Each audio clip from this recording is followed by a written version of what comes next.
तो हेलो, यदि आप क्लास 10th में है यानी कक्षा 10वीं में है तो आपके लिए यह वीडियो इम्पोर्टेंट हो सकता है। ठीक, जिसमें कि आज हम बताएंगे रासायनिक अभिक्रियाएं एवं समीकरण, जो कि क्लास 10th का यानी कक्षा 10वीं का केमिस्ट्री है, जो कि पहले कक्षा में फर्स्ट लेक्चर में हम बता चुके हैं, कुछ बता चुके थे। जो शेष बचा था जिसमें कि रासायनिक अभिक्रिया के प्रकार जो कि बचा था और दहन बचा है, वो जो कि आज हम कवर करेंगे। ठीक, सही से बने रहिएगा क्लास में। चलिए, सबसे पहले इसमें हम पढ़ाएंगे संयोजन अभिक्रिया यानी क्या है या किसे कहते हैं, यानी वियोजन अभिक्रिया किसे कहते हैं, और विस्थापन अभिक्रिया क्या है, द्विविस्थापन अभिक्रिया क्या है, मतलब डबल डिस्प्लेसमेंट रिएक्शन क्या है, और विद्युत अपघटन अभिक्रिया बताएंगे, अवक्षेपण अभिक्रिया और उदासीनीकरण अभिक्रिया क्या है, और प्रकाश रासायनिक अभिक्रिया क्या है। तो इतना चीज आज हम बताएंगे। इसके साथ ही साथ आज हम दहन भी बताएंगे। तो चलिए आज संयोजन अभिक्रिया देखते हैं। तो संयोजन अभिक्रिया का मतलब हुआ संयोजन का मतलब होता है संयोग करना, जुटना। संयोजन का मतलब क्या होता है? संयोग करना, यानी कि जुटना होता है। और वियोजन का मतलब होता है टूटना। चलिए संयोजन का कुछ हम बताते हैं एग्जाम्पल।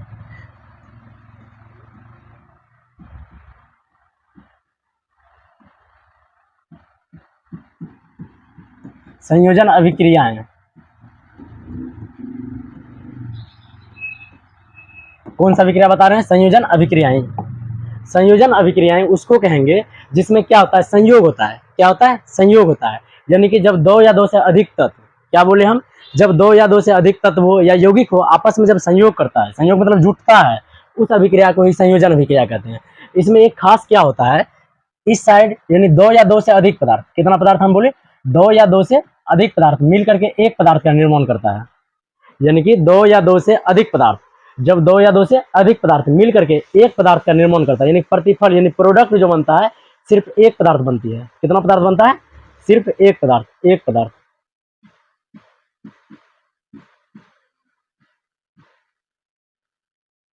यानी प्रतिफल यानी प्रोडक्ट जो बनती है, इसमें क्या होती है? संयोजन अभिक्रिया में सिर्फ एक पदार्थ प्रोडक्ट के रूप में बनती है, यानी प्रतिफल के रूप में बनती है। लेकिन भाग कितना पदार्थ लेती है? भाग करने का मतलब इस अभिक्रिया में हिस्सेदार कौन कौन है? हिस्सेदार कितना? दो दो या दो से अधिक पदार्थ, दो या दो से दो या दो से अधिक पदार्थ।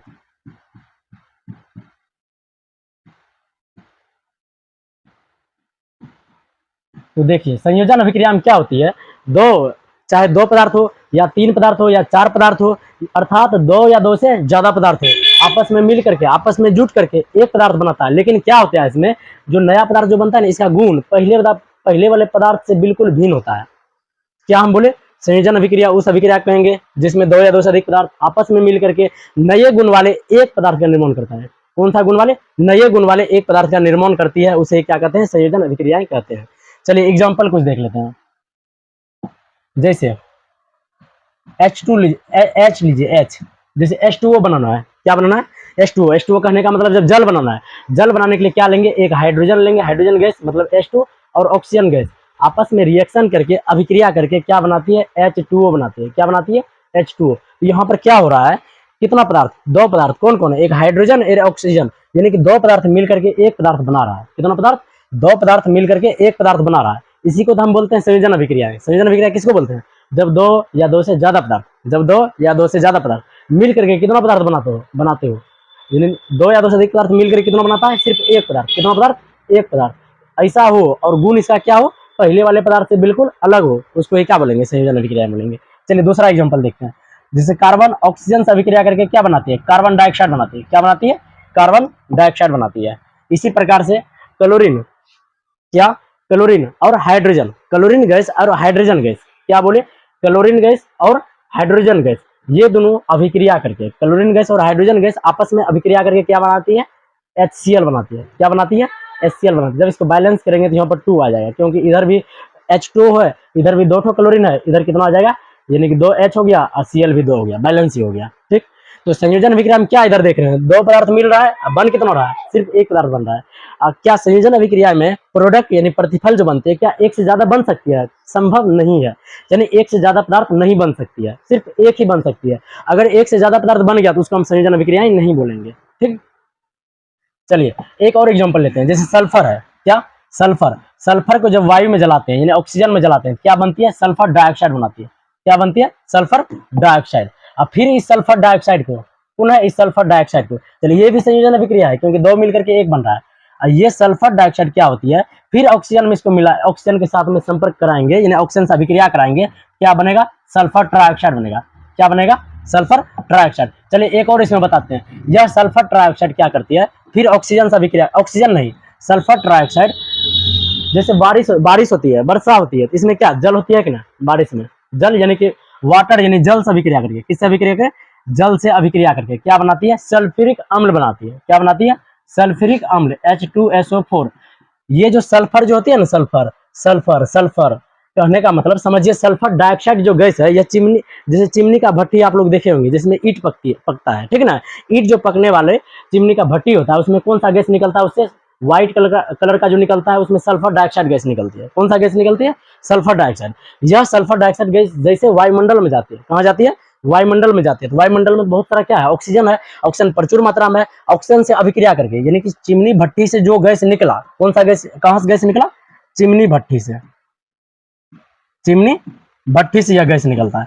यह चिमनी भट्टी से जो गैस निकलता है सल्फर डाइऑक्साइड, ऑक्सीजन से अभिक्रिया करके, वायुमंडल में ऑक्सीजन से अभिक्रिया करके क्या बनाती है, सल्फर ट्राइऑक्साइड बनाती है। क्या बनाती है, सल्फर ट्राइऑक्साइड बनाती है, सल्फर ट्राइऑक्साइड। फिर से बोलिए क्या बनाती है, सल्फर ट्राइऑक्साइड। सल्फर ट्राइऑक्साइड कहने का मतलब SO3, यानी कि सल्फर डाइऑक्साइड कहाँ से निकलती है, चिमनी की भट्टी से, वह वायुमंडल में ऑक्सीजन से अभिक्रिया करके क्या बनाती है, सल्फर ट्राइऑक्साइड बनाती है। और यह सल्फर ट्राइऑक्साइड क्या करती है, जब बारिश होती है, यानी कि जल से अभिक्रिया करके सल्फ्यूरिक अम्ल बनाती है। कौन सा अम्ल बनाती है, सल्फ्यूरिक अम्ल। सल्फ्यूरिक अम्ल, अम्ल कहने का मतलब है अम्ल, यानी एसिड बना, एसिड, इसी को हम अम्ल वर्षा कहते हैं। कौन सा वर्षा कहते हैं, अम्ल वर्षा कहते हैं। तो अम्ल वर्षा, अम्ल वर्षा अभी हम बता दिए आप लोग को, किसको कहेंगे अम्ल वर्षा। अम्ल वर्षा का मतलब हुआ जब चिमनी के भट्टी सबसे, अम्ल वर्षा सीधा समझिए, अम्ल वर्षा मतलब अम्ल बारिश, अम्ल वर्षा होती कैसे है, जब चिमनी के भट्टी से कौन सा गैस निकलता है, सल्फर डाइऑक्साइड, और सल्फर डाइऑक्साइड ऑक्सीजन से अभिक्रिया करके क्या बनाती है, सल्फर ट्राइऑक्साइड बनाती है। और यह सल्फर ट्राइऑक्साइड बारिश से बारिश मतलब जल से क्रिया करके, जल से प्रतिक्रिया करके सल्फ्यूरिक अम्ल बनाती है, जो कि जीवों के लिए हानिकारक है। क्या है, जीवों के लिए हानिकारक है। इसलिए देखिएगा, आप लोग सुने होंगे या देखे होंगे, चिमनी के भट्टी का जो हाइट रहता है ना, चिमनी का जो हाइट रहता है, जिससे धुआं निकलती है, उसको हाइट में थोड़ा इंक्रीज क्या है, इंक्रीज क्यों क्या है, ताकि ऊपर अधिक मात्रा में चला जाए, नीचे वातावरण में ये सल्फर डाइऑक्साइड गैस वितरित नहीं हो। चलिए, तो यहाँ पर देखिए, तो हम क्या हम समझा रहे हैं, समझा यही रहे हैं कि दो पदार्थ मिल करके कितना पदार्थ बना, एक पदार्थ बना। यहाँ भी दो पदार्थ मिल करके एक पदार्थ बना, यहाँ भी H2Cl2 दो पदार्थ मिल करके एक पदार्थ बना, यहाँ भी दो पदार्थ मिल करके, यानी कि सभी में दो पदार्थ मिल करके एक पदार्थ बन रहा है। इसको हम क्या बोलेंगे, संयोजन अभिक्रिया बोलेंगे। क्या बोलेंगे, संयोजन अभिक्रिया है। संयोजन का मतलब हो रहा है क्या, जुटना। संयोजन का मतलब क्या होता है, जुटना। चलिए अगला देखिए, वियोजन अभिक्रिया। कौन सा अभिक्रिया, वियोजन। चलिए, संयोजन अभिक्रिया के कुछ एग्जांपल भी हम यहाँ पर लिखे हैं, जो एग्जांपल हम बता चुके हैं, वही सब एग्जांपल यहाँ पर लिखा हुआ है। एक एक्स्ट्रा हम ये समझ लीजिएगा, मैग्नीशियम ऑक्साइड। क्या समझिएगा, मैग्नीशियम ऑक्साइड जो बनती है, यानी कि मैग्नीशियम के रिबन को जब वायु में जलाते हैं, किस में जलाते हैं, मैग्नीशियम के रिबन यानी मैग्नीशियम के फीते को जब हवा में जलाते हैं, हवा में ऑक्सीजन की उपस्थिति में जलाते हैं, तो वह श्वेत लौ के साथ जलते हैं। किस लौ के साथ जलती है, श्वेत लौ के साथ जलती है। जो कि BSc एग्जाम कहने का मतलब बिहार बोर्ड एग्जाम में यह क्वेश्चन पूछता है 1 नंबर में। क्या बोले,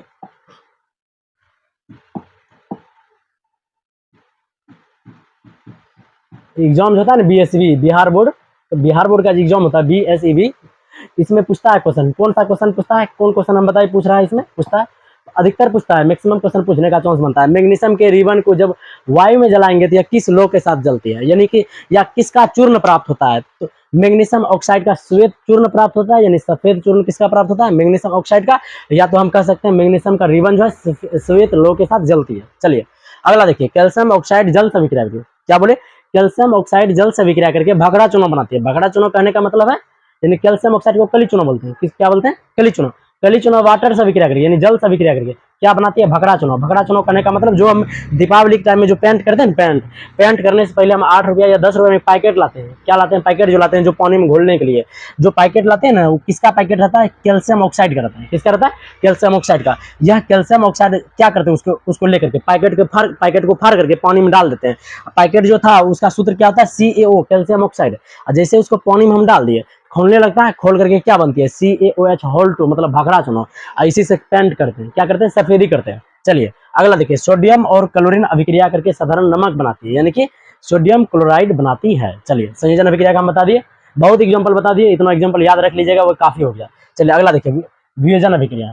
वियोजन अभिक्रियाएं का मतलब है क्या, चलिए एक बार रिमाइंड कर लीजिए। संयोजन अभिक्रिया का मतलब क्या होता है? जुटना या टूटना। संयोजन मतलब संयोग होना, संयोग मतलब जुटना।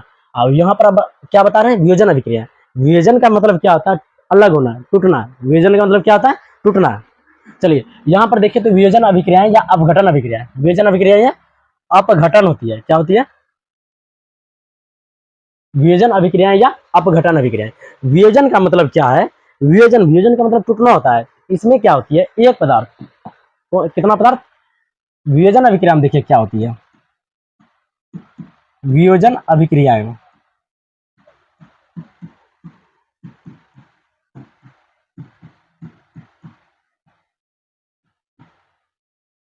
वियोजन अभिक्रिया में क्या होती है? एक पदार्थ, कितना पदार्थ? कोई एक पदार्थ है, मानिए कोई एक क्या है? पदार्थ है।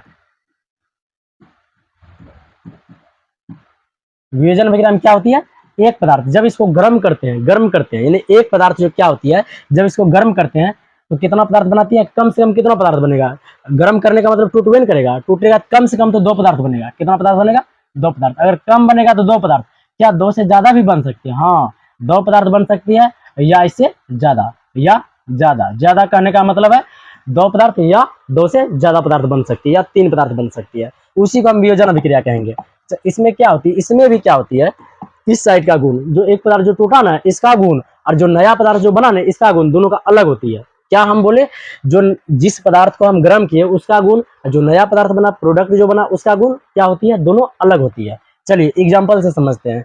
जैसे चूना पत्थर आप लोग देखे होंगे, नहीं देखे होंगे तो चूना पत्थर उसी को कहते हैं। जैसे ये सफेदी जो होता है ना, सफेदी यानी कि जो कली चूनों को हम जल में डालते हैं, क्या बनती है? क्या भाखड़ा चूना बनती है? CaOH होल टू कली, जिससे मतलब जिससे पेंट करते हैं, या खैनी खाना, खैनी भी कोई उस चूना से खाता है, वो सफेदी टाइप का जो होता है, वह चूनों को क्या करेंगे? हम वायुमंडल में छोड़ देंगे। कहाँ छोड़ देंगे? वायुमंडल में। क्या करेंगे? खुले वायुमंडल में छोड़ देंगे, तो वह कार्बन डाइऑक्साइड से अभिक्रिया करके क्या बनाती है? कैल्शियम कार्बोनेट बनाती है। क्या बनाती है? Calcium carbonate. यही इसी को बोलते हैं चूना पत्थर। चूना पत्थर किसको बोलते हैं? यही चूना पत्थर है, समझिए सीधा।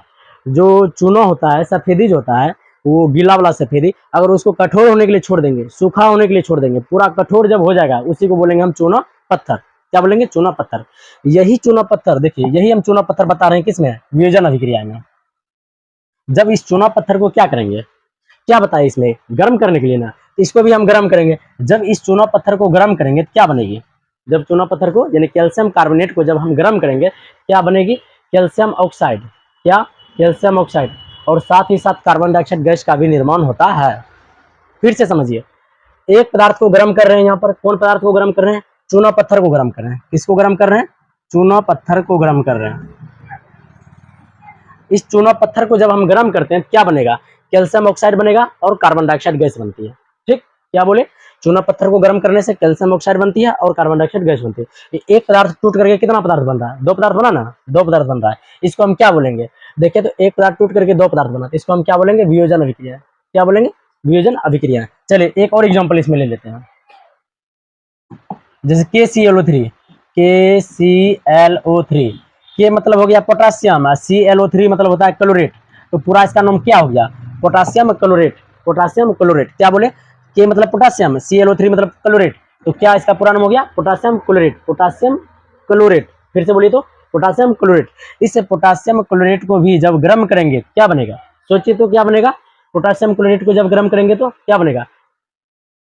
पोटासियम क्लोराइड मतलब KCl। क्या बनेगा? KCl प्लस ऑक्सीजन गैस निकलती है। क्या निकलती है? Oxygen gas. तो इसको बैलेंस भी कर सकते हैं। बैलेंस करने के लिए यहाँ पर क्या होगा? के इधर एक ठो है, इधर भी एक के है, Cl इधर कितना है? एक Cl है, इधर भी एक Cl है। चलिए यहाँ तक तो बैलेंस है। यहाँ तीन ठो ऑक्सीजन है, यहाँ पर कितना ऑक्सीजन है? दो ऑक्सीजन। समझ, तो बैलेंस यहाँ पर है। यहाँ तीन ऑक्सीजन, यहाँ दो ऑक्सीजन, दोनों का एलसीएम आप ले लीजिए, सीधा सीधा डायरेक्ट हो जाएगा। एलसीएम लीजिएगा 6 होगा, 6 पुराने के लिए यहाँ क्या कीजिएगा? 3 दीजिएगा। इसको 6 पुराने के लिए यहाँ पर 2 दीजिएगा, तो 2 दिन 2 तिया 6 ऑक्सीजन इधर भी हो गया, और 3 दूना 6 ऑक्सीजन उधर भी हो गया। अब फिर से देखिए, तो फिर से मिला के चेक कीजिए, तो के इधर क्या हो गया? कितना हो गया? 2 ठो के हो गया। इधर देखिए तो के कितना है? एकल्ले के है, यहाँ पर 2 लगा दीजिए। देखिए 2 के, 2 इधर पोटेशियम, 2 Cl इधर हो गया, 2 Cl इधर हो गया। ऑक्सीजन कितना हो गया? 3 दूना 6, इधर भी ऑक्सीजन 3 दूना 6। इसको कहते हैं संतुलित रासायनिक समीकरण। संतुलित रासायनिक समीकरण। तो ये हो गया। तो यहाँ भी क्या हो रहा है? पोटेशियम क्लोराइड को जब हम गर्म कर रहे हैं तो बन क्या रहा है? पोटेशियम क्लोराइड और ऑक्सीजन गैस। पोटेशियम क्लोराइड और ऑक्सीजन गैस, यानी इसको जब गर्म किए, इसको जब गर्म किए, गर्म कितना पदार्थ को किए, एक पदार्थ को गर्म किए, एक पदार्थ को जब गर्म किए तो बना कितना, दो पदार्थ, कितना पदार्थ बना, दो पदार्थ बना। तो इसी को हम बोलते हैं, एक को गर्म करेंगे दो या दो से ज्यादा बनेगा तो उसको हम क्या बोल देंगे, वियोजन अभिक्रियाएं बोलेंगे। क्या बोलेंगे, वियोजन अभिक्रियाएं बोलेंगे। चलिए इसका कुछ एग्जाम्पल देख लीजिए, एग्जाम्पल हम कुछ लिखे हैं। चलिए इसका एग्जाम्पल कुछ देख लीजिए, जो हम बताए वो एग्जाम्पल वहां पर लिखा हुआ है, यही एग्जाम्पल हम बताए हैं। देखिए तो यहाँ पर क्या लिखा हुआ है, जब कैल्शियम कार्बोनेट, इसको कैल्शियम कार्बोनेट, कैल्शियम कार्बोनेट करने का मतलब चूना पत्थर, चूना पत्थर को जब उष्मा देंगे, उष्मा देने का मतलब गर्म करेंगे, हीट करेंगे, क्या बनेगा, कैल्शियम ऑक्साइड और कार्बन डाइऑक्साइड गैस। क्या बनेगा, कैल्शियम ऑक्साइड और कार्बन डाइऑक्साइड गैस। यहाँ भी देखिए तो पोटेशियम क्लोराइड को गर्म करने से पोटेशियम क्लोराइड और ऑक्सीजन गैस बनती है। यहाँ भी एक पदार्थ को गर्म किए, दो पदार्थ बना। यहाँ भी एक पदार्थ को गर्म किए, इसका नाम क्या है, फेरस सल्फेट है। फेरस सल्फेट का रवा जल है, क्या है, फेरस सल्फेट का रवा जल है। रवा जल करने का मतलब फेरस सल्फेट में कुछ जल का रवा कण है, जल का कण है कुछ, कितना, फेरस सल्फेट में जल का कितना रवा जल होता है, 7 रवा जल होता है। तो जब इसको गर्म करेंगे कितना रवा जल बन जाएगा, 7 रवा जल अलग हो जाएगा, अब फेरस सल्फेट भी अलग हो जाएगी। चलिए यहाँ पर क्या हो रही है, एक पदार्थ टूट करके कितना पदार्थ बना, दो पदार्थ बना। यहाँ पर भी H2O को जब क्या करेंगे, इसमें गर्म करेंगे, जल को गर्म करेंगे, जल को गर्म नहीं करेंगे, सॉरी जल को गर्म नहीं करेंगे, जल में क्या करेंगे, विद्युत धारा प्रवाहित करेंगे। क्या करेंगे, जल में विद्युत धारा प्रवाहित करेंगे, करंट प्रवाहित करेंगे। विद्युत धारा जब इसमें प्रवाहित करते हैं क्या बनती है, कैथोड और एनोड पर मुक्त होती है, क्या, हाइड्रोजन कैथोड पर मुक्त होती है और एनोड पर ऑक्सीजन मुक्त होती है। कहने का मतलब है जल में जब विद्युत धारा, यानी कि पानी हो गया, पानी मानिए वाटर ले लीजिए, जल H2O, जब इसमें क्या करेंगे, विद्युत धारा प्रवाहित करेंगे। क्या करेंगे इसमें, जब इस जल में विद्युत धारा प्रवाहित करेंगे तो एक इसमें लीजिए कैथोड, एक लीजिए इसमें एनोड, यहाँ पर डाल देते हैं, ठीक ना।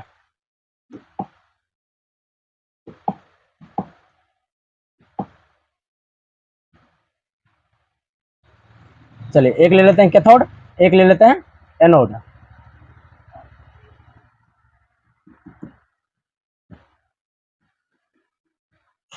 और इसमें है क्या, जल है इसमें। जब इस जल में क्या करते हैं, पानी में, इस जल में विद्युत धारा प्रवाहित करते हैं। विद्युत धारा कैसे प्रवाहित करेंगे, कैथोड और एनोड के द्वारा प्रवाहित करते हैं। तो कैथोड पर कौन सा चार्ज होता है, कैथोड पर माइनस चार्ज होती है। कैथोड पर कौन सा चार्ज होती है, माइनस चार्ज कैथोड पर होती है, ऋणात्मक चार्ज होती है।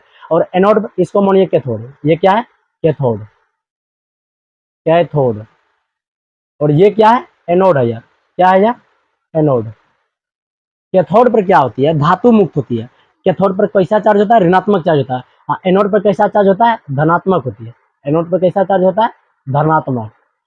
एनोड पर जो धनात्मक होती है समझिए, तो इस पर हुआ माइनस चार्ज, तो माइनस जिसमें चार्ज चाहिए, तो माइनस चार्ज चाहिए तो इस पर मुक्त क्या होगा, सोचिए खुद से। H2O में, H2O में H पर क्या होता है, प्लस चार्ज, O पर क्या होती है, माइनस चार्ज। ये प्लस वाला किसके साथ जाएगा, माइनस के साथ में जाएगा, यानी प्लस वाला किसके साथ जाएगा, माइनस के साथ। कहने का मतलब हाइड्रोजन प्लस है तो यह माइनस वाला पर मुक्त होगा। माइनस वाला कहने का मतलब क्या है, कैथोड है। कैथोड पर कैसा चार्ज होता है, माइनस, तो इस पर मुक्त क्या होगा, क्या मुक्त होगा, जो माइनस है तो इस पर आएगा क्या, प्लस से बनाएगा, प्लस कौन सी, प्लस है क्या, हाइड्रोजन है, इसमें क्या मुक्त होती है, हाइड्रोजन मुक्त होती है। क्या मुक्त होती है, हाइड्रोजन, हाइड्रोजन मुक्त होती है इस पर।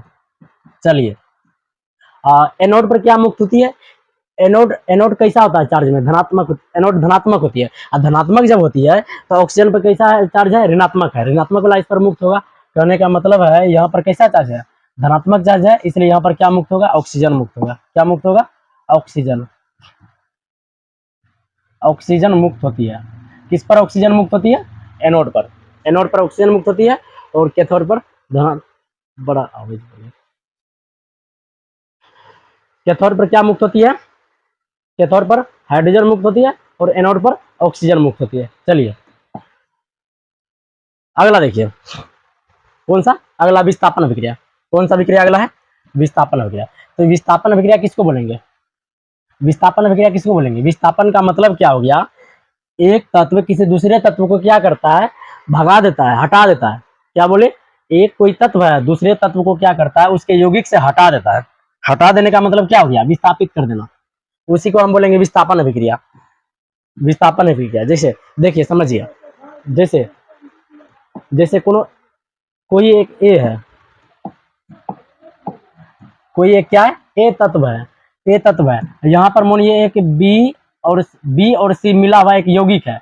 तो क्या करेगा, यदि यह मजबूत होगा, यह क्या होगा, मजबूत। मजबूत कहने का मतलब है अधिक क्रियाशील। कैसा क्रियाशील, अधिक क्रियाशील। यदि यह अधिक क्रियाशील वाला तत्व होगा, समझिए तो अधिक क्रियाशील तत्व है। अब मान लीजिए यहाँ पर बी कम क्रियाशील वाला तत्व है, तो कम क्रियाशील वाला तत्व को क्या करेगा, यह क्या है, कैसा है, यह कम क्रियाशील वाला तत्व है, यानी कि यह कम क्रियाशील वाला तत्व है, यह कम क्रियाशील वाला तत्व है। और यह क्या है, अधिक क्रियाशील वाला तत्व है। तो अधिक क्रियाशील वाला तत्व क्या करेगा, कम क्रियाशील वाले तत्व को हटा देगा, विस्थापित कर देगा। इसी को बोलते हैं हम विस्थापन अभिक्रिया। तो ए क्या करेगा, बी को भगा देगा, भगा देगा तो बी को भगा दीजिए, हटा दीजिए, बचा क्या, सी बचा ना। फिर ए जो है सी के साथ मिल जाता है, यानी ए सी बन जाता है। कहने का मतलब है ए जो है क्या कर रहा है, बी सी से बी को भगा रहा है। क्यों भगा रहा है, बी क्योंकि कमजोर है और यह मजबूत है। तो मजबूत जो है वो कमजोर वाला क्या करेगा, भगाइए नहीं देगा, भगा दिया और वहां पर खुद बैठ गया जाकर के। इसी को हम बोलते हैं वियोजन, क्या बोलते हैं, विस्थापन अभिक्रिया। कौन सा अभिक्रिया बोलते हैं, विस्थापन अभिक्रिया। चलिए एक एग्जाम्पल ले लेते हैं, एग्जाम्पल एक लेते हैं। जैसे मानिए लोहा का कांटी, लोहे के कील को लीजिए, यानी कांटे को लीजिए। लोहे की जब कांटे को क्या कीजिएगा, एक कॉपर सल्फेट के घोल में डालिएगा, विलयन में डालिएगा। कौन सा विलयन में डालिएगा, CuSO4 वाला विलयन में। फिर से बोलिए तो किस विलयन में डालिएगा, लोहे के कील को किस में डालिएगा, कॉपर सल्फेट के जब घोल में डालिएगा, क्या करेगा, समझिए लोहा जो है, लोहा मजबूत है, अधिक क्रियाशील वाला है, इसलिए कॉपर को क्या करेगा, भगा देगा। कॉपर को क्या करेगा, भगा देगा। या कॉपर को जो भगा देगा, तो कॉपर को आप भगा दीजिए, हटा दीजिए कॉपर को, कॉपर को इधर कर दीजिए, तो बचा क्या यहाँ पर, यानी कॉपर एफ ही जो होता है कॉपर को भगा देता है और खुद एफ ही यहाँ पर आ जाता है। यानी कि खुद एफ ही आ गया किसके साथ, SO4 के साथ आ गया। किसके साथ आ गया, SO4 के साथ आ गया। यानी कि एफ ही क्या क्या, कॉपर को भगा करके खुद यहाँ पर आ गया एफ ही। कहने का मतलब ये अपना स्थान यहाँ पर ला दिया और इसको क्या किया, प्रस्थान कर दिया, भगा दिया। समझिए ना, कॉपर को भगा दिया, कॉपर को हटा दिया और खुद एफ ही यहाँ पर आ गया। इसी को बोलते हैं विस्थापन अभिक्रिया। एग्जाम में पूछेगा विस्थापन अभिक्रिया किसे कहते हैं, तो विस्थापन अभिक्रिया का परिभाषा लिख दीजिएगा। तो वैसा रासायनिक अभिक्रिया या वैसी रासायनिक अभिक्रिया जिसमें मजबूत, कहने का मतलब अधिक क्रियाशील वाले तत्व कम क्रियाशील वाले तत्व को उसके यौगिक से हटा देता है। उसके यौगिक से क्या करता है, हटा करके खुद स्थान ग्रहण कर लेता है। यानी जब अधिक क्रियाशील वाले तत्व कम क्रियाशील वाले तत्व को विस्थापित कर देती है, यानी हटा देती है, उसी को हम विस्थापन अभिक्रिया बोलते हैं। फिर से बोलिए तो, वैसी रासायनिक अभिक्रिया जिसमें मजबूत वाले, यानी मजबूत करने का मतलब अधिक क्रियाशील वाले कम क्रियाशील वाले तत्व को क्या करता है, उसके यौगिक से हटा देता है, हटा दिया खुद यहाँ पर आ गया, इसको क्या बोलेंगे, विस्थापन अभिक्रिया। चलिए एक और एग्जांपल लेते हैं, जैसे जिंक वाला लेते हैं। सेम यही ढांचा पर चलेगा, यही तरीका सेम चलेगा। मानिए एक जिंक, क्या, जस्ता का टुकड़े, जस्ते के टुकड़े को क्या कीजिएगा, कॉपर सल्फेट के विलयन में डालिएगा। किस विलयन में डालिएगा, कॉपर सल्फेट के विलयन में डालिएगा। सेम रिएक्शन यहाँ भी होगा। जिंक क्या करेगा, यह अधिक क्रियाशील वाला है। कौन सा क्रियाशील वाला है, मजबूत है। मजबूत करने का मतलब अधिक क्रियाशील है, अधिक क्रियाशील वाला तत्व यह है। और यह कॉपर जो, कॉपर कैसा है, कम क्रियाशील वाला तत्व है। कैसा है, कम क्रियाशील वाला तत्व। तो समझिए ये कम क्रियाशील है, तो इसको भगा देगा। कौन भगा देगा, जो मजबूत है। यानी जिंक जो है कॉपर की तुलना में क्या है, क्रियाशील वाला तत्व है, अधिक क्रियाशील वाला तत्व।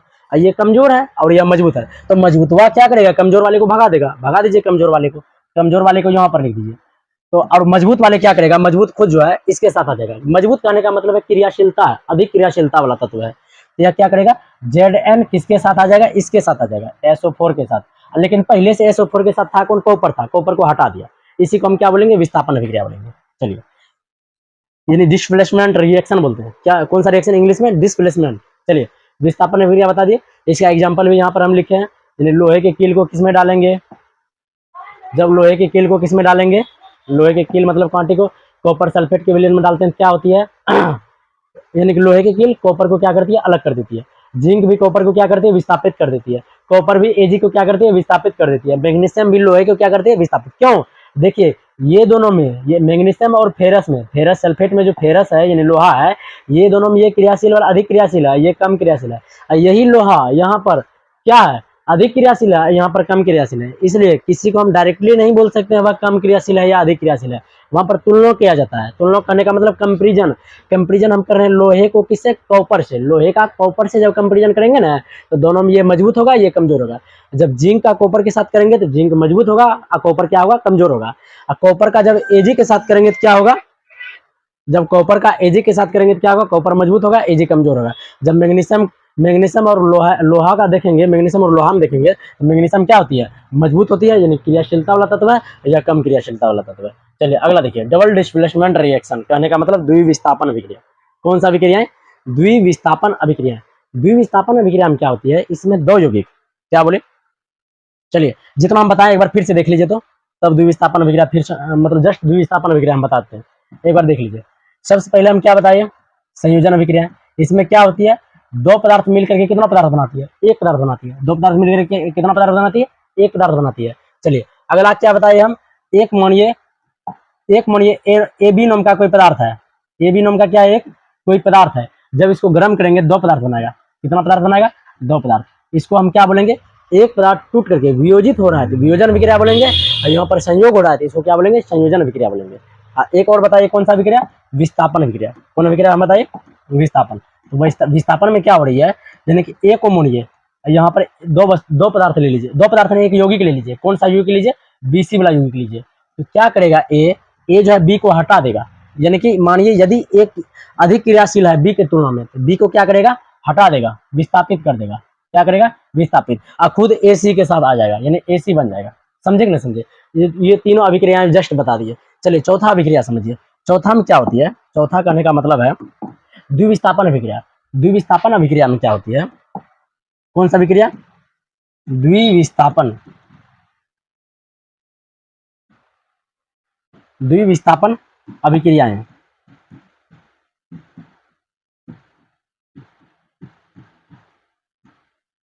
द्विविस्थापन अभिक्रिया में क्या होती है, इसमें देखिए द्विविस्थापन का मतलब है दो यौगिक, द्विविस्थापन दोनों मिलकर विस्थापित होते हैं, दो को विस्थापित होता है दोनों। एकल, इसको कहते हैं हम एकल विस्थापन, इसको क्या बोलते हैं, एकल। एकल करने का मतलब एकल या इसको भगा देता है, या अकेले ये क्या करता है, बी को भगा देता है। और यहाँ पर क्या होता है, दोनों मिल करके ये इसके आयन को भगाता है तो वो भी इसके आयन को भगाता है। समझिए, समझा रहे हैं, एक एग्जाम्पल से समझा रहे हैं। चलिए जैसे मानिए यहाँ पर कोई ए बी कोई पदार्थ है, ए बी क्या है, कोई यौगिक है, क्या है, यौगिक। एक और यौगिक लेते हैं, कौन सा यौगिक लेते हैं, एम एन एक यौगिक लेते हैं, कौन सा यौगिक, एम एन। देखिए इसमें क्या होती है, ये ए जो है ना, ये अपने आयन का चेंजिंग करता है, आदान प्रदान करता है। तो आप लोग जानते होंगे, सबसे पहले इसमें क्या होती है, प्लस होती है, इधर माइनस चार्ज होती है, इसमें भी प्लस चार्ज होती है, इसमें माइनस चार्ज। क्या करेगा, ये प्लस वाला जो है, ये प्लस वाला इसके माइनस वाला से अभिक्रिया कर लेगा, यानी कि ये अपना माइनस वाले को भगा देगा। ये कहने का मतलब ए जो है, ए किसके साथ अभिक्रिया करेगा, एन के साथ अभिक्रिया करेगा। किसके साथ अभिक्रिया करेगा, एन के साथ। फिर ये बी जो बचा, बी क्या है, माइनस चार्ज है, और इधर क्या है, ये एम पर प्लस चार्ज। डायरेक्टली समझिए, अगर ये माइनस है तो ये प्लस से ही अभिक्रिया करेगा, ऐसा नहीं है कि ये माइनस अभिक्रिया करेगा। माइनस माइनस कभी मिलता नहीं है, दो विपरीत चिन्ह रहेगा तब ये मिलेगा, यानी कि दो विपरीत रहेगा ना, विपरीत, तभी वह क्रिया करेगा। तो ये ए है, ए प्लस है तो ये माइनस वाला क्रिया करेगा, ये माइनस वाला है तो ये प्लस वाला से भी क्रिया करेगा। यहाँ पर क्या बनेगा, सबसे पहले प्लस वाला लिखिएगा, कौन सा लिखिएगा, सबसे पहले प्लस वाला लिखिएगा। प्लस किस पर चार्ज है, एम पर चार्ज है। अब बचा उधर क्या, बी पर माइनस चार्ज है। सेम इसी प्रकार से होती है। चलिए एक एग्जाम्पल हम समझाते हैं, जैसे एक एग्जाम्पल देख लीजिए, ये द्विविस्थापन अभिक्रिया है। चलिए इसमें एक एग्जाम्पल हम समझाते हैं। एग्जाम्पल मान लीजिए, एक सोडियम क्लोराइड यानी साधारण नमक लीजिए, एक सिल्वर नाइट्रेट लीजिए। क्या बोले, फिर से देखिए, एक सोडियम क्लोराइड एक सिल्वर नाइट्रेट लीजिए, यानी सिल्वर क्लोराइड, यानी एक लीजिए साधारण नमक, क्या, साधारण नमक, क्या लीजिएगा, एक साधारण नमक। साधारण नमक कहने का मतलब है NaCl एक लीजिए, क्या लीजिए, NaCl। एक लीजिए सिल्वर नाइट्रेट, सिल्वर नाइट्रेट मतलब AgNO3, AgNO3।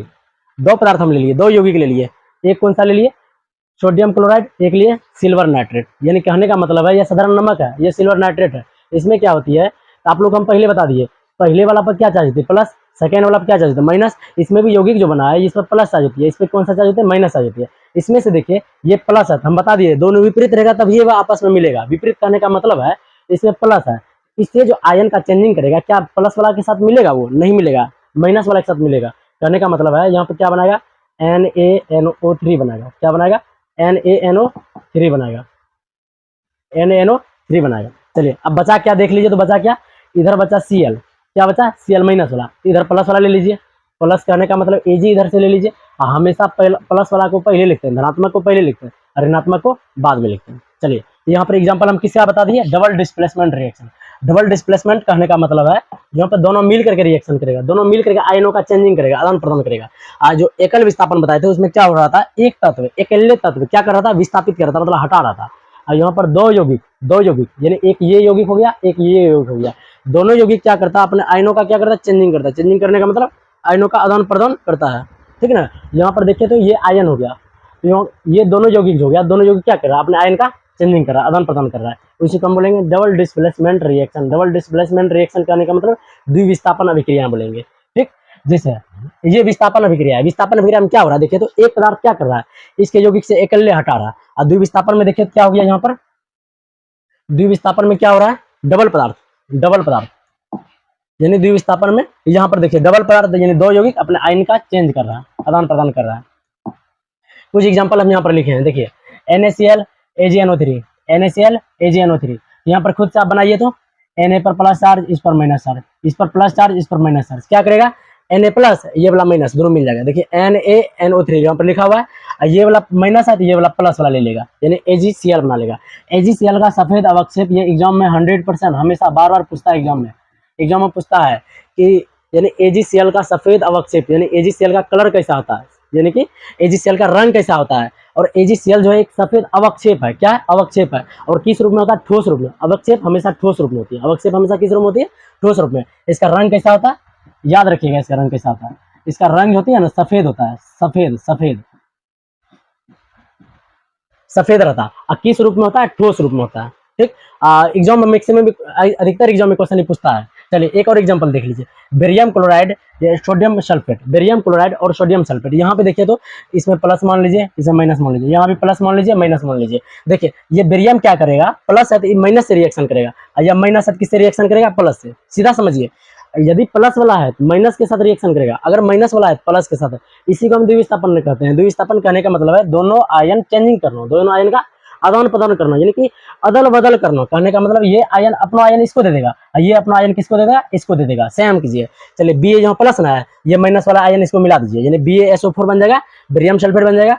फिर ये क्लोरीन जो हो गया, क्लोरीन किसके साथ मिल जाएगा, सल्फेट तो चलिए गया इसके साथ, ये क्लोरीन इसके साथ आ जाएगा। कहने का मतलब ये यहाँ आ जाएगा, ये यहाँ आ जाएगा, और ये वाला कहाँ आ जाएगा, यहाँ। सेम यहाँ पर लिखे हैं, देखिए क्लोरीन इधर आ जाएगा और SO इधर आ जाएगा। कहने का मतलब देखिए SO4 यहाँ पर आया कि नहीं आया, और क्लोरीन उधर गया कि नहीं गया, गया कि नहीं गया। इसी को हम कहते हैं द्विविस्थापन अभिक्रिया। चलिए यहाँ भी देखिए क्या कर रहा है, F ही इसके साथ रिएक्शन कर रहा है और H इसके साथ आ गया, ठीक। कहने का मतलब है द्विविस्थापन यानी डबल डिस्प्लेसमेंट रिएक्शन में दोनों आयन क्या करता है, अपने आयनों का चेंजिंग करता है। चेंजिंग करने का मतलब आदान प्रदान करता है। चलिए अब विद्युत अपघटन अभिक्रिया देखिए, कौन सा अभिक्रिया, विद्युत अपघटन अभिक्रिया। विद्युत अपघटन अभिक्रिया करने का मतलब इलेक्ट्रोलाइसिस। इलेक्ट्रोलाइसिस मतलब, लाइसिस का मतलब समझिए क्या होता है, लाइसिस का मतलब होता है तोड़ना। लाइसिस का मतलब क्या होता है, तोड़ना। लाइसिस का मतलब तोड़ना। अब तोड़ हम किससे रहे, यहाँ पर देखिए क्या लिखा है, इलेक्ट्रोलाइसिस। क्या लिखा है, इलेक्ट्रोलाइसिस। इलेक्ट्रो का मतलब क्या होता है, करंट। इलेक्ट्रो का मतलब क्या होता है, करंट। करंट का मतलब होता है धारा। धारा का मतलब क्या होता है, विद्युत धारा। कौन सा धारा, विद्युत धारा, यानी विद्युत धारा। इलेक्ट्रो मतलब क्या हो गया, करंट। करंट का मतलब क्या हो गया, विद्युत धारा, विद्युत धारा। कहने का मतलब है जब इलेक्ट्रो मतलब इलेक्ट्रॉन मतलब विद्युत धारा, जब विद्युत धारा के द्वारा तोड़ते हैं, यानी करंट के द्वारा, जब करंट के द्वारा तोड़ेंगे तो उसी को बोलेंगे इलेक्ट्रोलाइसिस। लाइसिस मतलब तोड़ना, किसके द्वारा, इलेक्ट्रो मतलब करंट के द्वारा तोड़ना, करंट के द्वारा तोड़ना। यहाँ पर देख लीजिए, जैसे एक जल को लीजिए, जल जैसे हम लोग डेली यूज करते हैं जल को, यानी पानी पीते हैं ना हम लोग डेली। चलिए एक जल लेते हैं, यहाँ पर जो लिखे हैं हम बता देंगे क्या क्या लिखे हैं। एक जल को लीजिए, जल, चलिए क्या हम लिए, यहाँ पर जल लिए। जब इस जल में क्या करेंगे, विद्युत धारा प्रवाहित करेंगे। क्या करेंगे, विद्युत धारा। एक बीकर ले लीजिए। चलिए इसमें हम क्या लिए, जल। इस जल में क्या करेंगे, विद्युत धारा प्रवाहित करेंगे। क्या करेंगे, विद्युत धारा प्रवाहित करेंगे। अब विद्युत धारा किसके माध्यम से प्रवाहित करेंगे, इसमें एक दो लेंगे, दो इलेक्ट्रोड लेंगे। कौन सा इलेक्ट्रोड लेंगे, दो इलेक्ट्रोड। कौन कौन, एक लेंगे कैथोड, एक लेंगे एनोड। कितना इलेक्ट्रोड इसमें लिए, दो इलेक्ट्रोड लिए। इलेक्ट्रोड का नाम हम क्या बताए, एक कैथोड एक एनोड। कितना इलेक्ट्रोड लिए फिर से बताइए तो, दो इलेक्ट्रोड। इसका नाम क्या है, कैथोड। एक और इलेक्ट्रोड लीजिए, इसका नाम क्या है, एनोड। क्या नाम है, एनोड। कहने का मतलब है एक प्लस वाला लिए थे, एक माइनस वाला इलेक्ट्रोड लिए। जो प्लस वाली होती है यानी दो इलेक्ट्रोड होती है, एक प्लस वाली होती है, एक माइनस वाली, यानी कि एक कैथोड लिए। क्या लिए? एक कैथोड लिए, इसको मानिए कैथोड, कैथोड। ये वाला क्या लिए? Anode, anode. वैसे आप लोग जानते होंगे, एक होता है प्लस वाला तार, एक होता है माइनस वाला तार। इसी को हम लैंग्वेज में लिखे हैं। क्या लिखे हैं इसको? हम लैंग्वेज में लिखे हैं। इसको सेम को हम लैंग्वेज में लिखे हैं। कैथोड पर जो होते हैं ना, कैथोड, कैथोड करने का मतलब है माइनस वाला तार, माइनस वाला वायर। कौन सा? माइनस, माइनस वाला। माइनस करने का मतलब ऋणात्मक वाला। ये कौन सा है? धनात्मक वाला, ठीक ना। इसी के द्वारा, बैटरी के द्वारा, इस बीकर या एक बाल्टी ले लीजिए, उसमें जल ले लिए, उसमें क्या करेंगे, एक इलेक्ट्रोड डाल दिए, यानी कि इलेक्ट्रोड दो, मतलब दो ठो डाले, एक कैथोड डाले, एक एनोड डाले, ठीक। एक धनात्मक डाले, एक ऋणात्मक डाले, यानी एक माइनस वाला, एक प्लस वाला।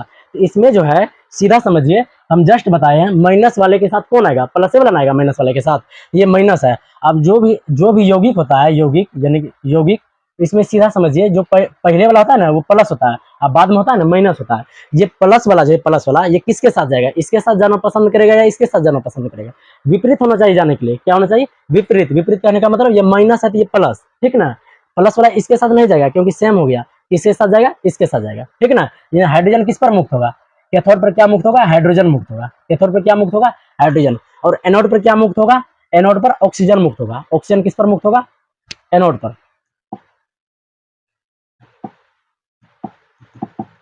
एनोड पर कौन सा मुक्त होगा? ऑक्सीजन, ठीक। समझिए, एग्जाम में क्वेश्चन पूछता है, जब जल में यानी वाटर में, पानी में विद्युत धारा प्रवाहित करते हैं, क्या बोले हम? जब जल में विद्युत धारा प्रवाहित करते हैं तो कैथोड पर कौन सा धातु, यानी कैथोड पर क्या मुक्त होती है? कैथोड पर सीधा समझिएगा, कैथोड होती है माइनस में, जो प्लस होगा, जो पहले होगा उसको हम बोल देंगे, क्योंकि यह होता है माइनस में। इस पर कौन सा मुक्त होगा? प्लस वाला मुक्त होगा। अगर एग्जाम ऐसा वाला क्वेश्चन पूछ ले, H2O यानी जल में जब विद्युत धारा प्रवाहित करेंगे, एनोड पर क्या मुक्त होगी? एनोड, एनोड, एनोड करने का मतलब प्लस पर क्या मुक्त होगी? प्लस पर माइनस वाला मुक्त होगा। ऑप्शन टिक मार दीजिएगा, एक नंबर मिल जाएगा इसमें, ठीक ना। चलिए, यहाँ पर हम क्या लिखे हैं देख लीजिए, परिभाषा सेम वही चीज जो हम बताइए वही चीज लिखे हैं। जब जब अपघटन अभिक्रिया किसके द्वारा कराते हैं? विद्युत धारा के द्वारा, करंट के द्वारा कराते हैं। अपघटन का मतलब क्या हो गया? तोड़ने का काम। जब अपघटन, अवघटन, अपघटन लिख लीजिएगा यहाँ पर, अपघटन। जब अपघटन मतलब तोड़ने की क्रिया किसके द्वारा करेंगे? करंट के द्वारा। अपघटन मतलब जब तोड़ने वाला क्रिया किसके द्वारा करेंगे? करंट के द्वारा।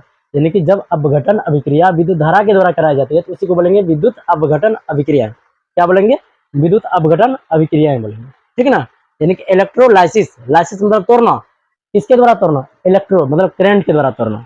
चलिए, एक और एग्जांपल इसमें देख लीजिए, इसमें बता दिए क्या क्या होता है। एक कैथोड होता है, एक एनोड होता है। कैथोड पर कौन सा चार्ज होता है? देख लीजिए, कैथोड पर कौन सा चार्ज होता है? ऋणात्मक चार्ज होती है, जो कि हम बता चुके हैं। और एनोड, एनोड पर कौन सा चार्ज होती है? Positive charge. पॉजिटिव मतलब धनात्मक चार्ज होती है, ठीक ना। एक और इसमें याद रखिएगा, ठीक ना, इससे गलती नहीं होगा। कोनो क्वेश्चन पूछेगा ना ये कि यानी कैथोड पर क्या मुक्त होती है या एनोड पर क्या मुक्त होती है, एक भी क्वेश्चन गलती नहीं होगा। कैसे पता चलेगा? देख लीजिए, सीधा सीधी समझिए, जो धातु होती है ना, धातु इस पर मुक्त होती है। धातु किस पर मुक्त होती है? कैथोड पर।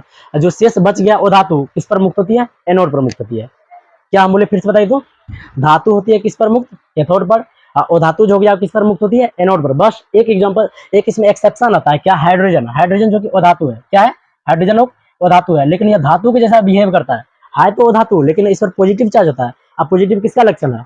धातु का लक्षण है।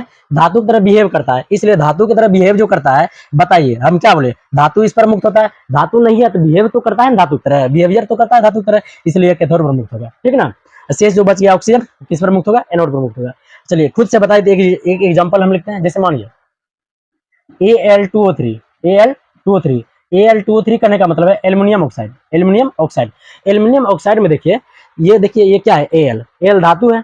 एल्युमिनियम, यम लास्ट में है ना, यम, जिसके लास्ट में यम होती है, जिसके लास्ट में क्या होती है?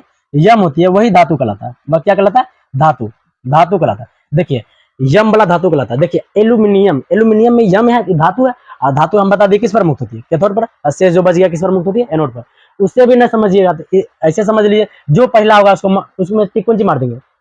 कैथोड पर। और जो बाद में होगा एनोड पर, ठीक ना। इतना भी समझ जाइए। चलिए अगला देखिए, अगला विद्युत अपघटन का कुछ एग्जांपल यहाँ पर लिखे हुए हैं। ये जस्ट एग्जांपल हम बताए यहाँ पर, बताइए तो। एल किस पर मुक्त होगा? एल एल्युमिनियम है, धातु है, यम वाला धातु है। धातु हम किस पर बताइए? कैथोड पर। क्या बताइए? कैथोड पर। ये वाला कैथोड पर होगा और ये वाला एनोड पर होगा। सेम इसी तरह यहाँ पर बताइए तो, NaCl, कौन सा? NaCl। NaCl कहने का मतलब जो नमक हम लोग खाते हैं ना, साधारण नमक, साधारण नमक जो होती है NaCl। Na जो Na सोडियम, यम लास्ट में यम है ना, ये किस पर मुक्त होगा? यम वाला धातु है, धातु किस पर मुक्त होगा? कैथोड पर। कहने का मतलब जो पहला है ना, पहला वो कैथोडे पर मुक्त होगा, ये वाला किस पर मुक्त होगा? एनोड पर मुक्त होगा, समझिए। ठीक, आगे देखिए, चलिए। जब जल में विद्युत धारा प्रवाहित करेंगे, किसमें?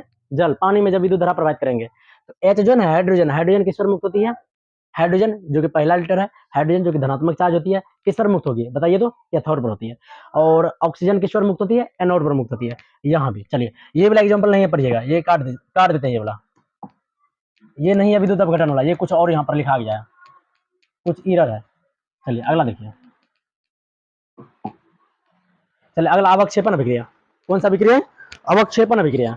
अवक्षेपण अभिक्रिया किसको बोलते हैं? अवक्षेपण का मतलब है ठोस के रूप में कुछ नीचे में बैठ जाना, ठोस के रूप में विलयन में कुछ नीचे क्या होती है? बैठ जाती है। तो ऐसी रासायनिक अभिक्रिया जिसमें कोई ठोस पदार्थ के रूप में विलयन में क्या होती है? विलयन से अलग होकर के नीचे बैठ जाती है, उसको क्या बोलेंगे? अवक्षेपण। अवक्षेपण, अवक्षेपण। चलिए, चलिए अवक्षेपण अभिक्रिया बोलते हैं, किसको बोलेंगे? अवक्षेपण अभिक्रिया। वैसी रासायनिक अभिक्रिया है, वैसी रासायनिक अभिक्रिया है जिसमें क्या होती है? कोई ठोस पदार्थ विलयन में नीचे बैठ जाती है। जैसे एग्जांपल देख लीजिए, जस्ट एग्जांपल हम बताएं, ये वाला एग्जांपल किसमें? द्विविस्थापन अभिक्रिया में, वही एग्जांपल इसमें भी लिख लीजिएगा, ठीक ना, याद कर लीजिए। क्या लिखिएगा? Sodium chloride. सोडियम क्लोराइड कहने का मतलब क्या है? सोडियम क्लोराइड कहने का मतलब है NaCl, साधारण नमक। किसमें डालते हैं? जब सिल्वर नाइट्रेट में डालते हैं, क्या होती है? देखिए, ये है प्लस चार्ज, इधर भी है माइनस चार्ज, इधर कैसा चार्ज है? माइनस। इसमें है प्लस चार्ज, इसमें है माइनस चार्ज। क्या होती है? ये प्लस वाला किसके साथ मिलेगा? NO3 माइनस के साथ। ये क्लोरीन किसके साथ रिएक्शन करेगा? Ag, यानी सीधा समझिए, प्लस के साथ आती है माइनस, अब माइनस के साथ आती है प्लस। कहने का मतलब है ये प्लस जो है, ये माइनस वाला आयन ये कहाँ आ जाएगा? यहाँ आ जाएगा। और ये वाला कहाँ चल जाएगा? ये वाला यहाँ आ जाएगा, और ये Cl वाला यहाँ आ जाएगा। यानी ये दोनों आयन, दोनों माइनस वाला आयन क्या होती है? चेंज होती है। यानी दोनों यौगिक में क्या होती है? ये दोनों यौगिक में लास्ट में जो आयन लगा हुआ है, ये आयन यहाँ आती है, ये आयन यहाँ आती है। तो अवक्षेपण अभिक्रिया में भी यही होती है, और द्विविस्थापन अभिक्रिया में भी यही होती है। और अवक्षेपण अभिक्रिया में क्या होती है? AgCl का, किसका? AgCl का सफेद अवक्षेप प्राप्त होता है। फिर से समझ लीजिए, Cl जो क्या हो गया? यहाँ आ गया, NO3 यहाँ आ गया। कहने का मतलब Na के साथ आ गया NO3, Ag के साथ आ गया ये वाला Cl, Ag के साथ आ गया Cl। यही अवक्षेप बनती है। ये क्या बनती है? अवक्षेप। किस रूप में होती है अवक्षेप? ठोस रूप में होती है। फिर से बोलिए तो किस रूप में होती है? ये अवक्षेप किस रूप में होती है? ठोस रूप में होती है। किस रूप में होती है? ठोस रूप में। और एग्जाम में क्वेश्चन 100% श्योर पूछ भी करता है, 100% पूछेगा, या तिमाही एग्जाम हो, या छमाही एग्जाम हो, या एनुअल यानी वार्षिक एग्जाम हो, ठीक ना, इसमें पूछता है। कौन क्वेश्चन पूछता है? AgCl का रंग कैसा होता है? अगर रंग पूछेगा तो क्या मारिएगा? श्वेत मारिएगा, यानी सफेद रंग होता है। कैसा रंग होता है? सफेद, ठीक ना। और किस रूप में होता है? ठोस होता है, द्रव होता है, गैस? ठोस रूप में होता है। यानी ठोस अवक्षेप विलयन में नीचे बैठ जाता है, और इसका कलर कैसा आता है? सफेद होता है। कलर कैसा होता है? सफेद। ये याद कर लीजिएगा, ठीक ना। और पूछेगा कि निम्नलिखित में से कौन सा अवक्षेप है? निम्नलिखित में से कौन सा अवक्षेप है? इसमें देख लीजिएगा, AgCl जहां होगा वहां टिक कर दीजिएगा, ठीक ना, 1 नंबर आराम से आ जाएगा। चलिए, AgCl का कलर कैसा आता है? सफेद। और किस रूप में होती है? ठोस रूप में होती है। इतना हम बता दिए। चलिए अगला, और यह विलयन में क्या होती है? नीचे बैठ जाती है। अगला देखिए, उदासीनीकरण अभिक्रिया। कौन सा अभिक्रिया? उदासीनीकरण अभिक्रिया। उदासीनीकरण अभिक्रिया किसको कहेंगे? उदासीनीकरण, उदासीनीकरण, उदासीनीकरण मतलब उदासीनीकरण क्या करेगा? एक दूसरे को उदासीन कर देगा। कहने का मतलब, कोई मानिए अम्ल है, कोई क्या है? अम्ल है, यानी खट्टा लगने वाला अम्ल है, और कोई एक भस्म है जो कि नमकीन लगता है, दोनों को मिला देंगे तो बताओ तो इसमें क्या खट्टा रहेगा या तो नमकीन रहेगा? नहीं, खट्टा और नमकीन दोनों को जब मिला देंगे, किसको मिलाएंगे? खट्टा और नमकीन वाला दोनों को जब मिला देंगे, खट्टा और तीखा वाला दोनों को जब मिला देंगे, क्या होगा? ना तो खट्टा वाला बचेगा, ना तो नमकीन वाला बचेगा। कहने का मतलब दोनों का प्रभाव क्या होगा? समाप्त हो जाएगा। इसी को बोलते हैं उदासीनीकरण अभिक्रिया है। उदासीनीकरण अभिक्रिया। देखिए एग्जाम्पल समझ लीजिए, एक लीजिए अम्ल, एक लीजिए अम्ल, और एक क्या लीजिए? भस्म। एक अम्ल लीजिए, एक भस्म लीजिए। जब दोनों को मिलाते हैं तो क्या बनती है? जब दोनों को, जब दोनों को मिलाएंगे ना, एक लवण बनेगा, लवण बनेगा, यानी कहने का मतलब नमक बनेगा, और जल बनेगा। क्या बनेगा? जल। यानी कि जब अम्ल और भस्म को आपस में मिला देंगे, जब अम्ल की क्रिया भस्म से कराएंगे तो लवण और जल बनती है। जब अम्ल की अभिक्रिया किससे कराएंगे? भस्म से कराएंगे तो लवण और जल बनती है। इसी को हम कौन सा रिएक्शन कहेंगे? उदासीनीकरण अभिक्रिया बोलेंगे। कौन सा रिएक्शन बोलेंगे? उदासीनी, कौन सा अभिक्रिया बोलेंगे? उदासीनीकरण अभिक्रिया। समझे कि नहीं? उदासीनीकरण अभिक्रिया किसको बोलेंगे? यहाँ पर लिखे हुए हैं वैसी रासायनिक अभिक्रिया जिसमें अम्ल, वैसी रासायनिक अभिक्रिया जिसमें अम्ल भस्म यानी क्षार, भस्म क्षार उसी को बोलेंगे यानी अम्ल क्षार से अभिक्रिया करके क्या बनाएगा? लवण और जल। यानी कि अम्ल किससे अभिक्रिया कर रहा है? क्षार या भस्म से। तो बना क्या रहा है? कितना चीज बना रहा है? 2 चीज। क्या क्या? एक लवण, एक जल। अगर ऐसा कंडीशन हो, अगर ऐसा निर्माण करे तो उसको हम क्या बोलेंगे? उदासीनीकरण अभिक्रियाएं बोलेंगे। ठीक है ना? यहाँ पर लिखे हुए अम्ल क्षार आपस में रिएक्शन करके लवण और जल बनाती है, इसको क्या बोलेंगे? उदासीनीकरण अभिक्रियाएं बोलेंगे। ठीक है ना? सीधा बोलिएगा, ऐसी रासायनिक अभिक्रियाएं जिसमें अम्ल और क्षार आपस में मिल करके जल और लवण बनाती है, उसको क्या बोलेंगे? उदासीनीकरण अभिक्रियाएं बोलेंगे। ठीक, यहाँ पर देखिए लिखे हैं एक सल्फ्यूरिक अम्ल, ये सब जो है ना, ये सब अभी नहीं समझिएगा ना, तो सेकंड चैप्टर जब हम स्टार्ट करेंगे उसमें पूरा बताएंगे अम्ल भस्म रिएक्शन। ठीक ना? उसमें सही समझ जाइएगा। यहाँ पर देखिए ये क्या है? सल्फ्यूरिक अम्ल है। ये क्या है? KOH, पोटेशियम ऑक्साइड, ये भस्म है। जब अम्ल भस्म आपस में मिलेगा तो क्या बनेगा? ये लवण है, ये जल है। यहाँ पे देखिए HCl हाइड्रोक्लोरिक अम्ल है, पोटेशियम हाइड्रोक्साइड भस्म है। दोनों भस्म और अम्ल मिल गया क्या बनेगा? एक लवण बनेगा, एक जल बनेगा। यहाँ देख लीजिए, यहाँ पर नाइट्रिक अम्ल है, यहाँ पर सोडियम हाइड्रोक्साइड क्या है? भस्म है। दोनों आपस में जब क्रिया करेगा क्या बनेगा? एक लवण बनेगा NaNO3 और जल बनेगा। तो क्या बोले? जब अम्ल भस्म में मिल करके जल और लवण बनाएगा तो उसको हम क्या बोलेंगे? उदासीनीकरण अभिक्रियाएं बोलेंगे। ठीक, ये सेकंड चैप्टर यानी कि अम्ल भस्म और लवण वाला जो चैप्टर है ना केमिस्ट्री का, उसमें ये सब कुछ इसमें दिया गया है। ठीक है ना? उसमें फिर से बता देंगे सब। चलिए अगला देखिए। अगला प्रकाश कौन सा अभिक्रिया? प्रकाश रासायनिक अभिक्रियाएं। प्रकाश रासायनिक अभिक्रियाएं। देखिए प्रकाश रासायनिक अभिक्रियाएं किसको बोलेंगे? जो रासायनिक क्रियाएं किसमें हो? प्रकाश की प्रेजेंट में हो, प्रकाश की उपस्थिति में हो। यानी कि जिस क्रिया के लिए, जिस अभिक्रिया के लिए क्या बोले? जिस अभिक्रिया के लिए क्या चाहिए? लाइट हमें चाहिए, सूर्य का प्रकाश चाहिए। क्या चाहिए? वैसी रासायनिक अभिक्रिया जो किसकी उपस्थिति में होती है? प्रकाश की उपस्थिति में होती है, उसको कौन सा अभिक्रिया बोलेंगे? प्रकाश रासायनिक अभिक्रियाएं बोलेंगे। कहने का मतलब है ऐसी रासायनिक अभिक्रिया जो किसकी उपस्थिति में हो? प्रकाश की उपस्थिति में हो। जैसे मानिए, जैसे एक AgBr लीजिए। क्या लीजिए? AgBr। चलिए एग्जाम्पल हम समझाते हैं। जैसे एक लीजिए AgBr, ठीक ना? एक AgBr लीजिए, एक AgCl लीजिए। क्या क्या बोले? एक AgBr लीजिए, एक AgCl लीजिए, एक AgI लीजिए। ठीक ना? AgI कहने का मतलब क्या है? AgI जो हम लिखे हैं यहाँ पर देखिए, चलिए सिल्वर आयोडाइड हम लिखे हैं। ठीक ना? चलिए AgI जो लिखे हैं सिल्वर आयोडाइड है। चलिए समझिए यहाँ पर जब इस पर किस पर? Silver bromide. ठीक ना? यानी AgBr पर जब सूर्य का प्रकाश डालते हैं क्या होती है? टूट जाती है। टूट करके बनाती है Ag और Br बनाती है। ठीक ना? तो यहाँ पर भी देखिए ब्रोमीन बनाती है। यानी Ag यानी सिल्वर क्लोराइड, जब सिल्वर क्लोराइड को धूप में रखते हैं यानी सूर्य प्रकाश में डालते हैं यानी लाइट डालते हैं, क्या होती है? 2 भाग में टूट जाती है, Ag और Cl बनाती है। सीधा समझिए यहाँ पर क्या हो रहा है? सूर्य के प्रकाश की उपस्थिति में कुछ क्रियाएं हो रही है, सूर्य प्रकाश की उपस्थिति में कुछ अभिक्रियाएं हो रही है या क्रियाएं हो रही है। जब सूर्य की प्रकाश की उपस्थिति में यानी जब सूर्य की प्रकाश की उपस्थिति में क्या हो जाए? रासायनिक अभिक्रियाएं हो जाए, उसी को बोलेंगे क्या बोलेंगे? प्रकाश रासायनिक अभिक्रियाएं बोलेंगे। यहाँ पर भी देखिए Ag जो है क्या बनाएगी? Ag और I2 बनाएगी। क्या बनाएगी? Ag और I।